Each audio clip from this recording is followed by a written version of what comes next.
Let's get physical. It's Jordan here, back in with this week's episode and all the physical releases coming to the Switch the 1st of July until the 5th. The Legend of Heroes Trails Through Daybreak is the big one this week. This is the latest game in the never-ending conveyor belt of the Legend of Heroes games. Once again, the series is known to be incredibly interconnected in terms of its narrative arches, but I've heard that although this one does have nods and connections to previous games, this might be the clean break for people to jump in fresh. Falcom are known to be incredible world builders and story makers, something which I feel is sorely lacking in modern JRPGs, so I think I might jump into this one if I ever get the chance. It looks great, and if you enjoy JRPGs then it is a no-brainer really. And our executive producers, Robotech, Josh Foote, Issa and Feig have chosen this as their pick of the week.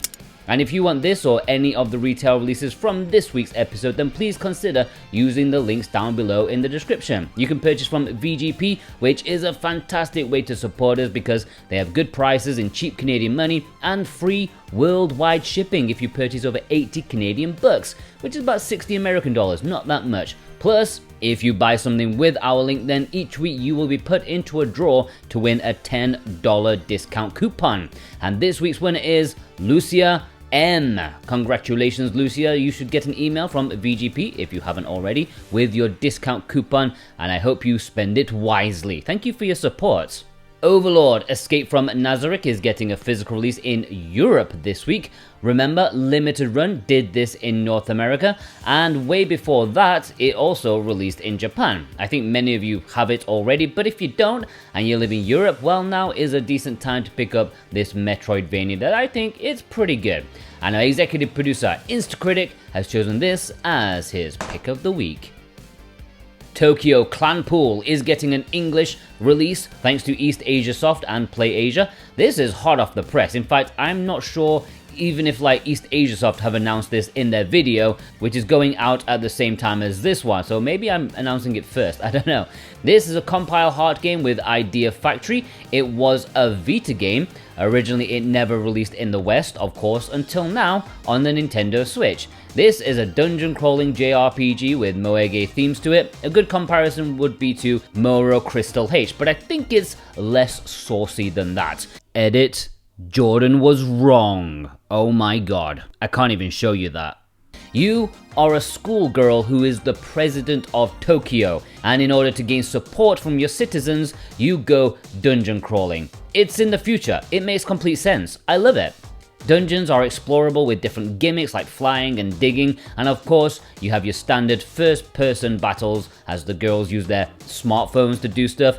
If you want to order this, be there on Thursday when pre-orders open exclusively at Play Asia. I would greatly appreciate the support if you came back here to this video on that day and clicked the affiliate links below, because that massively helps me out, and you also get 5% off with the code Jordan24. There is a standard edition as well as a collector's edition which comes with an art book, poster, soundtrack CD and sticker sheet. It looks great.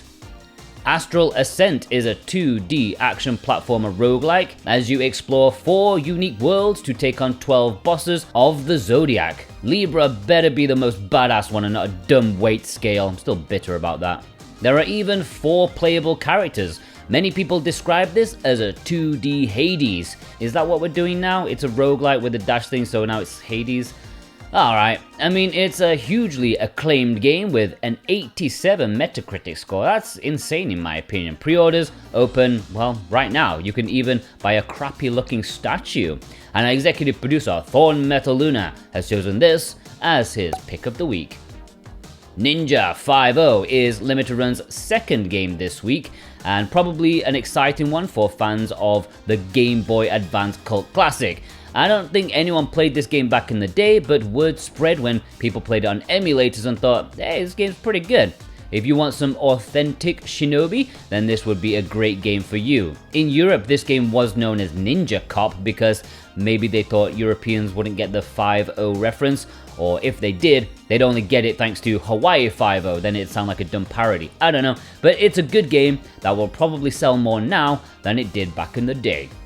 Alright, we're heading into the Imports Play Asia territory. If you want to pre-order any of these games, then please consider using the links below. That massively helps support me, just as with the Tokyo Clanpool. And of course, if you click the link, you can get 5% off with the code Jordan24. Bang on balls, Chronicles, man. I don't think anyone needs to chronicle any man's pain in that way. Like, if you are chronicling someone taking a hammer to the ball sack, you are probably some sort of war criminal. But forget the name, because this is an import exclusive. It's releasing in Asian regions this week, but also in Japan in a couple of months. To say I'm surprised that this game with its shovelware title is actually supposed to be a fantastic game, yeah, I did not expect that. I mean, it has a Metacritic score of 86. Wow. It's a 3D platformer with plenty of action as you go through different movie sets, which means a lot of variety filled with secrets and gimmicks. It looks great, and this import exclusive does have English. And our executive producers, Cartoon Soren and JCross7776, have chosen this as their pick of the week. The Last Faith is releasing in Japan this week, arriving in a Nycrux edition. This is releasing in the West, but you're gonna have to wait until August for that. But yeah, this looks fantastic. Absolutely generic in the fact that it's a gothic, Metroidvania, Souls-like. All it needs is a bit of deck building to win at bingo. But hey, when it looks this good, I think we can all let it slide. I did hear that the Switch version may have had like performance issues at launch. I don't know if those have been remedied or not by now, but yeah, this is the best looking and playing generic game ever. And our executive producer, my man in Japan, Vei, has chosen this as his pick of the week. Let's Train Golf Get Better with Putter is a game that should have English, even if Play Asia don't actually mention languages. If you look on the Japanese eShop, it does say English. As you may guess, this is more of an educational thing than a game. We've been seeing a lot of them recently, what with the guitar thing. This has 3 modes: your form, discussing distance, and sensing slopes. You can also put your Switch on the floor and launch it as far as you can on the range. Maybe. This is obviously a budget title, so it's super cheap and an import exclusive. Read Only Memories NEURODIVER is getting a release in Japan this week with English. This is getting a physical release in the West, but not until October or something like that. And this Japanese version is quite a lot cheaper, although I guess it comes with less goodies. But who knows? Those Japanese love their surprise pre-order bonuses. How good would it be if the Japanese one came with a soundtrack CD, whereas the much more expensive North American one has a download soundtrack? Anyways, this is a pretty decent adventure visual novel. I played it for like an hour or so and enjoyed it, but what I've heard since is that it is quite short. But, you know, our executive producers, Dane Wilkinson and Ishin, have chosen this as their pick of the week. Asia is getting Potion Permit this week, and Japan is getting 2 more games, of which neither has English. The second one of which is Criminal. That needs English. I might buy it just anyways. Alright, the community spotlight. Verho sent in this photo picking up some excellent games. Shadows Over Loathing is a great one, and it's a shame the original game, despite it getting a second physical release, is sold out. It's sold out immediately with no signs of returning. Why reprint the first game? Everyone wants it. It's highly sought after.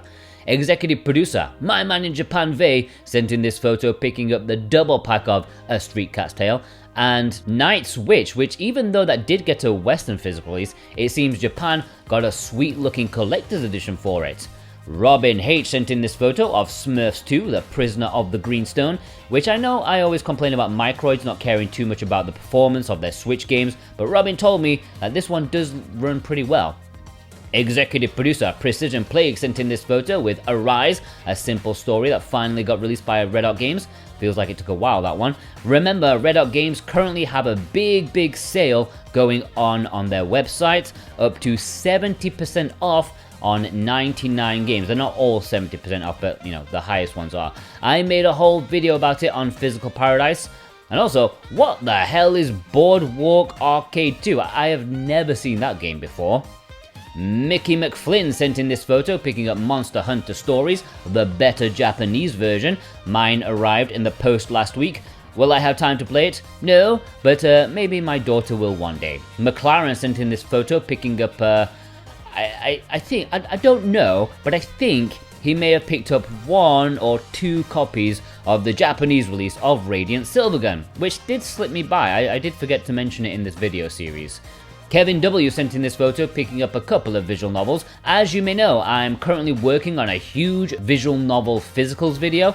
I don't know if I mentioned that or was it in the Discord. I can't remember. But yeah, I'm trying to get my Star Wars retrospective done like completely first. Then I'll move on to the visual novel video immediately after. I'm hoping it'll be sometime like at the end of this month. All the visual novels physically on the Switch, and I'm ranking them all. It's going to be a big video. Executive producer Ishin also got in Radiant Silvergun. If it gets an Asian release, I will probably pick it up as well. I like the artwork for this Japanese one a bit more than Limited Runs one, I have to say.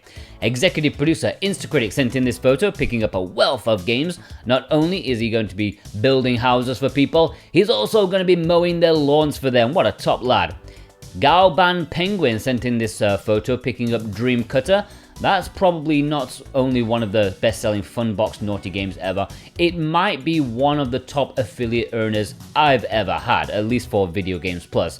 I don't know why, but I do thank you, like all of you who purchased it, you thirsty people. Executive producer Feig sent in this photo picking up Mail Mill, which last I checked was going really cheap at VGP. It's a commendable game, and I believe it's the same team that made Cavern of Dreams, which Super Rare Games just did. Executive producer Cartoon Soren sent in this photo with a double helping of The Fox Awaits Me, which will also be appearing in the VN video I'm making, not particularly highly, but hey, if you like girls with fox ears, you probably don't care about quality that much. Bill R sent in this photo of a game that will certainly be ranking near the top of that video, the North American release of Tsukihime. I did forget to mention last week that this is only available in a collector's edition. I think it's going to be worth a decent chunk of change in the future, this one.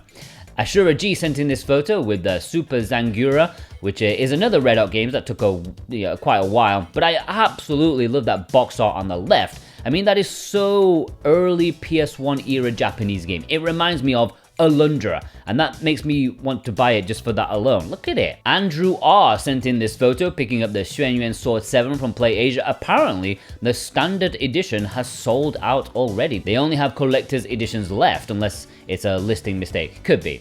Alright, let's have a roundup. Yum Yum Game.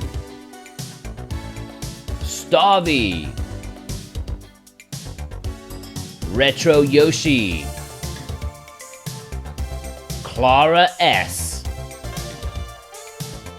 Cressalac. Radio to Rancid. Shlomo.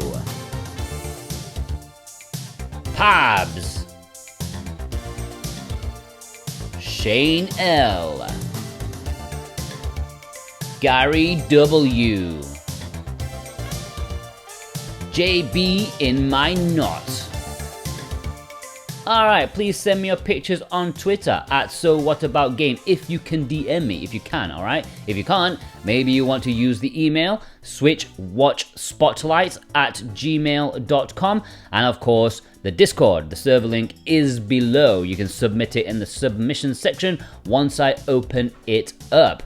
Alright, thank you for watching. As always, special thanks to our executive producers, Dane Wilkinson, God of Resin, Boombox, Brent McLean, Alexander Cato, JCrod7776, Punkidusa, Cartoon Soren, Robotech, Raven Knight, Thorn Metal Luna, Issa, Vey, Offphone, Instacritic, Precision Plague, Alex M, Feig, Josh Foot, and Ishin. Thank you so much for your support, plus you watching right now. Yes, if you watched all the way through, please leave me a ninja emoji in honor of Ninja 5-0. Please go check out some of our other stuff. Go to A Bit More Jordan. I'm really working so hard on my Star Wars retrospective. I've literally wrote 100,000 words so far. I would greatly appreciate if you go over there and subscribe and wait for it. And yeah, you don't have to watch it all in one go. Nobody expects that, okay? It's to come back to time and again. But also Physical Paradise, of course. Have constant videos over there about physical goodness. If you like this video, you should be subscribed over there as well. It makes sense, guys. It doesn't make sense if you're subscribed here, and you know what I mean, right? I'm just kind of delirious. It's late on Sunday. I'm running late. Have a good day, okay? Take care.